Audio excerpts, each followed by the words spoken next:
Introduction. Meet Benjamin Bunny.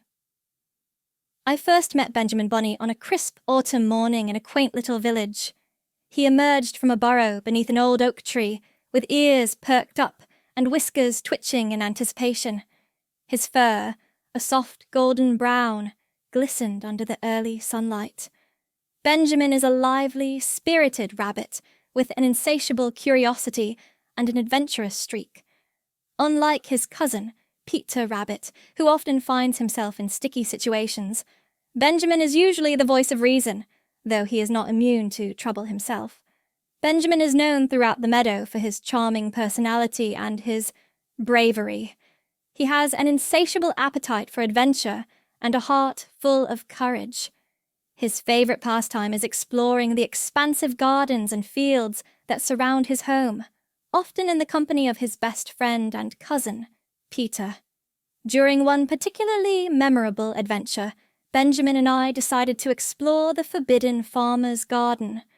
The garden, lush and brimming with vegetables, was guarded fiercely by Mr. McGregor, the grumpy farmer. Our mission was clear: to not only retrieve the cherished radishes, but also to prove to ourselves that we were more than capable of navigating danger. Here's what you need to know about Benjamin that will help you understand why this adventure was so unforgettable. Fearlessness.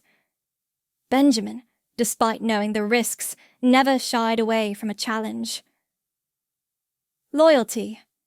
His bond with Peter was unbreakable. Cleverness. He always had a clever plan up his sleeve. Curiosity. He was always eager to discover the unknown.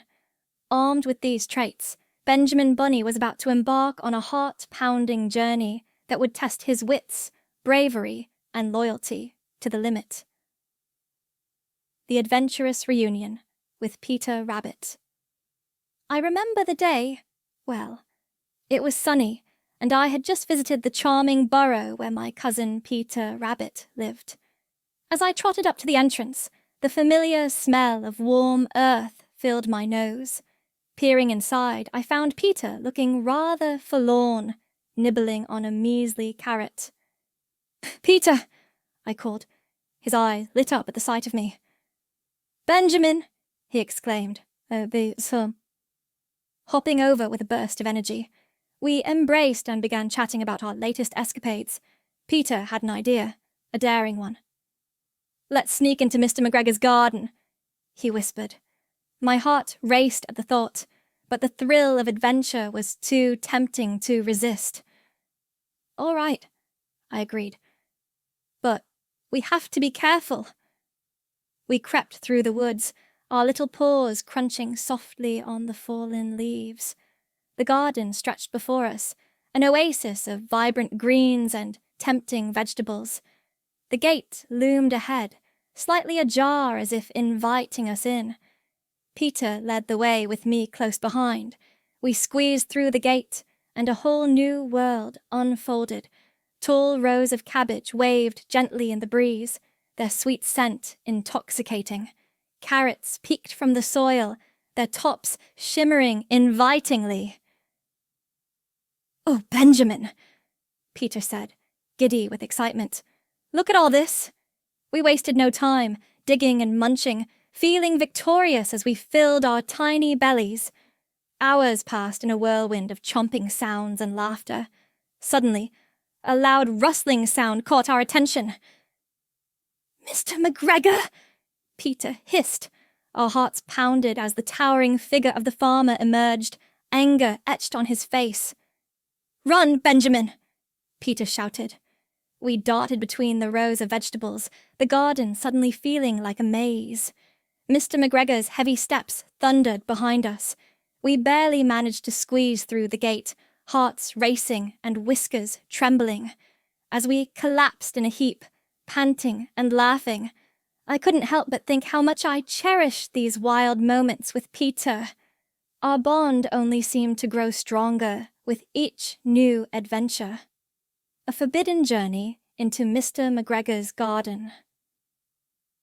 I can still recall the day Benjamin Bunny and I sneaked into Mr. McGregor's garden.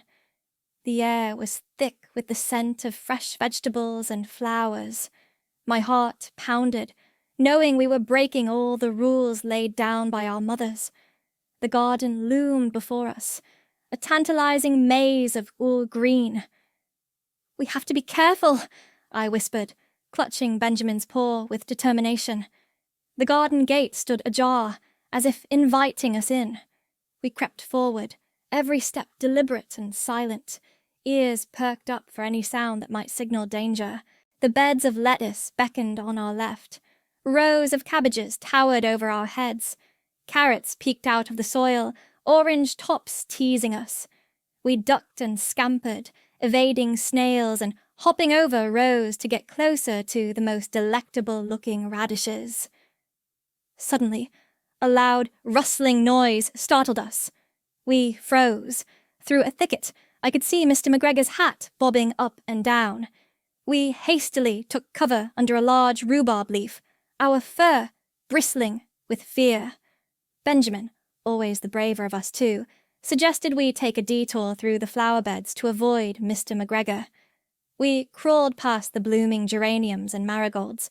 This detour led us to a patch of prized carrots. Without thinking, I yanked one out of the ground and handed it to Benjamin. We shared a quick smile, reveling in our small victory. But our triumph was short-lived. A shadow each loomed over us. "Thieves in my garden!" Mr. McGregor roared. Panic took over as we dashed past the hotbeds, slipping on the overturned soil. Benjamin led me through a series of intricate garden paths I hadn't noticed before. Soon, we found refuge in an old, decrepit watering can, trembling and listening as Mr. McGregor's footsteps receded. Our hearts beat as one, thrilled and terrified. We knew we had to be more cautious, but the forbidden allure of Mr. McGregor's garden was an adventure too tempting to resist. We vowed to return another day, but with better plans and sharper awareness of every twitching whisker and rustling leaf around us. Our garden escapade etched an unforgettable mark on our youthful spirits. A narrow escape. The encounter with Mr. McGregor's cat. As I tiptoed through the farmer's garden, Peter Rabbit trailed closely behind. Our hearts pounded as we darted under cabbage leaves, dodged around tall stalks of celery, and squeezed past thorny raspberry bushes. The path ahead seemed clear until we heard a rustling noise. My ears twitched, and I motioned for Peter to freeze. It was Mr. McGregor's cat, her sinister eyes scanning the garden. She prowled nearer, her whiskers twitching as she paused and sniffed the air. I knew we had to act, fast. Silently signaling Peter, I pointed to a nearby basket lying sideways on the ground. We would hide and wait for the cat to move on. I nudged Peter into action. We scurried towards the basket. We dove inside, pulse racing, curled up inside our makeshift hideout. We listened intently. The cat's footsteps grew louder, and the basket shook as she pawed at it. I held my breath, praying she wouldn't find us. Peter's eyes widened with fear, but I put a reassuring paw on his shoulder. "Stay quiet," I whispered. "We'll get out of this." Minutes felt like hours. Finally, the cat lost interest and padded away, her paws barely making a sound. I peered out and saw her disappearing among the tomato plants. I signaled Peter that it was safe. Carefully, we climbed out, making sure the cat had gone for good. Our way was now clear, but I knew we needed to stay alert. With a determined look, I led Peter back onto our path, away from the garden's dangers. We may have escaped this time, but I couldn't shake the feeling the cat would be back. Rescue mission. Benjamin's father to the rescue. I remember it vividly. Benjamin and I were trapped inside a basket in Mr. McGregor's garden, with no way out. We were terrified as shadows loomed, whispering threats of a certain doom. Suddenly, we heard footsteps approaching rapidly. Through the gaps in the wicker, I saw a silhouette. It was tall and strong, moving with determination. It was Benjamin's father, old Mr. Bunny, our saviour. He came prepared, carrying a large spotted handkerchief and a scent of safety. Benjamin's father kept a cool demeanour, even in the heart of danger. He surveyed the situation and immediately leapt into action. Assessing the basket, Mr. Bunny swiftly inspected the basket, identifying a weak spot in its construction. Distracting the enemy, with a nimble hop, he tossed a stone to create a distraction. Freeing us, he nimbly pulled at the weak spot, making a small opening just big enough for us to squeeze through.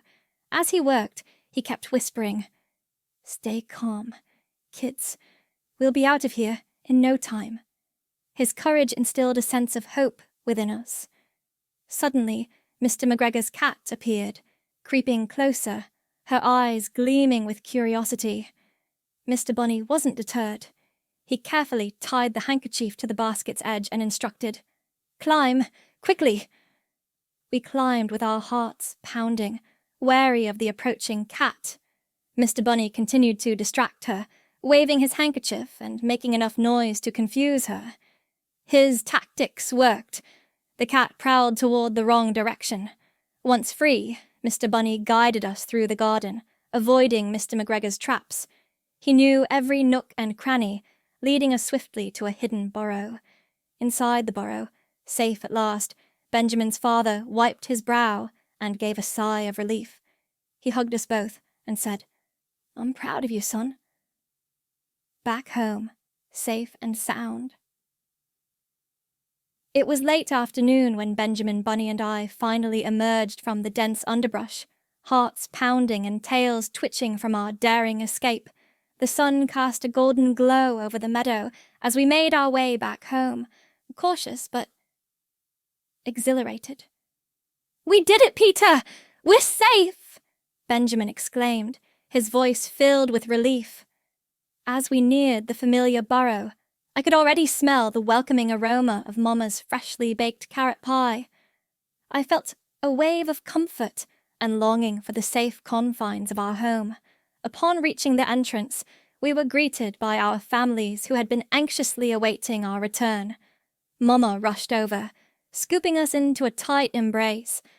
I could see tears of joy welling up in her eyes. "Thank goodness you're home! We were so worried about you two," she said, her voice trembling. Inside, the burrow was warm and cozy, just as we had left it. Mama's pie sat on the table, still steaming and beckoning us to dig in. I realized then how fortunate we were to have escaped Farmer McGregor's grasp and returned to safety. I exchanged glances with Benjamin, and we both silently vowed to be more cautious in the future. Still, there was a spark of excitement in our eyes, knowing that we had completed such an audacious adventure together. While we savoured the delicious pie, we recounted our close encounters and narrow escapes to our eager listeners.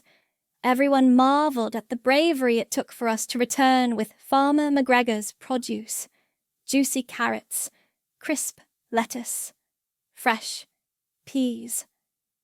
These were the spoils of our adventure, a testament to our courageous endeavour. And as night fell, we nestled into our beds, feeling the comforting rhythm of home. With the soft whispers of the wind outside and the gentle hum of family around us, I knew that despite the risks, the bonds of home and family were stronger than anything we faced in the farmer's garden. Tomorrow, new adventures would await. But for now, we were back home, safe and sound. Moral of the tale: lessons from Benjamin Bunny. I remember sitting under the old oak tree, reading the story of Benjamin Bunny and Peter Rabbit with wide-eyed wonder. Each page held a lesson, a nugget of wisdom. The first thing that always struck me was the importance of listening to our elders. Benjamin, in his youthful defiance, decided to ignore his father's warnings about Mr. McGregor's garden. Rabbits, you see, are wise creatures, especially the older ones who have seen a trick or two in their days. As I turned the pages, I began to see the theme of friendship and family. Peter's fearlessness in going back to the scene of their earlier trouble reflects the deep bonds of kinship. They look out for each other, a reminder that we should cherish and support our loved ones, no matter the peril. When they got caught in the garden and faced numerous obstacles, I realized how important it is to persist in the face of challenges. Even when they were trapped under the basket, with the cat lurking nearby, it taught me that courage and clever thinking can get us out of tight spots. The tale also highlighted the consequences of disobedience. Both Benjamin and Peter ended up in rather sticky situations because they didn't heed warnings.